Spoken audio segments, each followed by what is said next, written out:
যদি আপনার বেবির বেসিক কথা বলার বয়স হয়ে থাকে কিন্তু তারপরও সে কথা বলছে না, অথবা আপনি অনেকবার তাকে ডাকছেন তারপরে সে অনেকক্ষণ পরে আপনার দিক তাকাচ্ছে, বা আপনি তাকে কিছু আনতে বলছেন সে সেটার গ্রাহ্য করছে না, আপনি সেটা মনে করে তাকে তার মতো ছেড়ে দিলেন, এই ভুলটা কখনোই করবেন না। বা আপনি ভাবছেন কিছুদিন পরে হয়তো কথা বলবে, মা বাবা এগুলো ডাকবে, বা ও একটু লেটে কথা বলবে, তাহলে আপনি একদমই ভুল করছেন। Hello everyone, it's me Tuhi Hossain from Tuhi Hossain channel. আবার নিয়ে চলে আসলাম নতুন একটা ব্লগ। আই হোপ যেসব আপুদের বেবিদের এই ধরনের প্রবলেম আছে তাদের জন্য ভিডিওটা একটু হলেও হেল্পফুল হবে।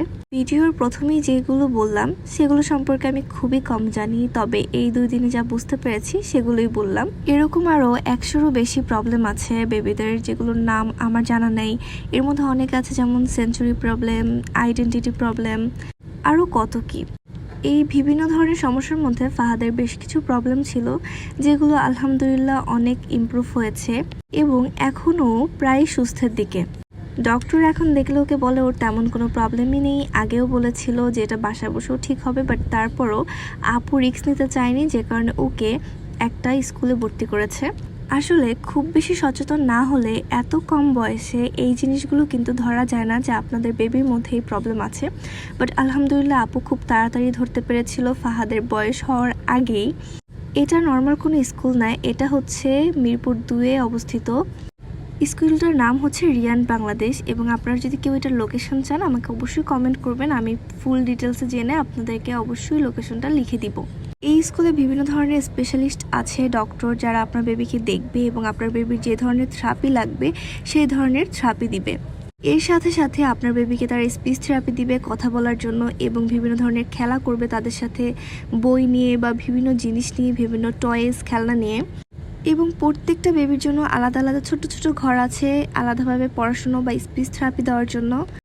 এবং এখানে অনেক ধরনের অ্যাক্টিভিটিস আছে যেগুলো আপনার বেবির ভয় ভাঙাতে সাহায্য করবে, এবং প্রত্যেকটা বাচ্চাকে আলাদা আলাদা টিচার দেখে।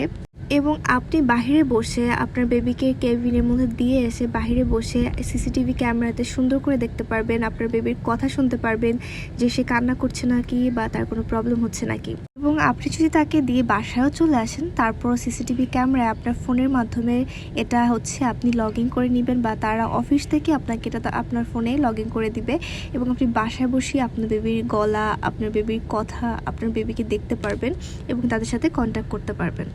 যে জিনিসটা আমার সব থেকে বেশি ভালো লেগেছে। যদিও আমরা ফাহাদকে দিয়ে বাসা আসি না, কারণ আমাদের বাসা অনেক দূর, আর কাছে থাকলেও আপু বাসার জীবনেও আসবে না। তো এখানে গার্ডিয়ানদের জন্য বসার জন্য খুব সুন্দর একটা আলাদা রুম আছে যেখানে এসি থাকবে, এবং ফুল বিল্ডিং বা ফুল স্কুলেই কিন্তু এসি আছে।